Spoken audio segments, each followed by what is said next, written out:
Atraksyon karon sa Cagayan de Oro City ang mga motorela nga puno sa nindot nga disenyo. Kabahin kini sa pagbukas sa Pasko de Oro sa syudad. Si Clyde Macascas sa detalye.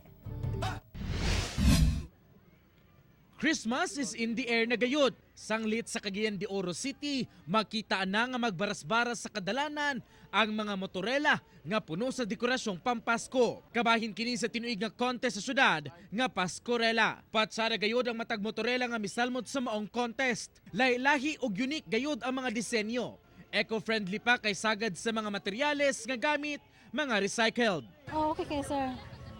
Kay may man pong pagkahimo, net po siya. Sanglit contest, gipili dayon ang mananaog. O gani ang midaog last year, mausabang midaog karong tuiga.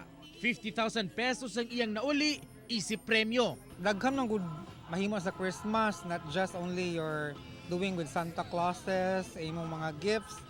This year, ang akong concept is all about the nativity. Kapag katao sa atong Ginoo kay mo na siyang the essence of Christmas. Apan walay miuli nga luhaan, kay dunay tag 3,000 pesos nga consolation prize. Sa dato sa City Tourism Office, miabot og 16 entries ang misalmot karong tuiga og mulungtad hangtod usa ka bulan ang dekorasyon sa mga motorela. Kauban si James Yap sa kamera. Ako, si Clyde Macascas para sa One Mindanao.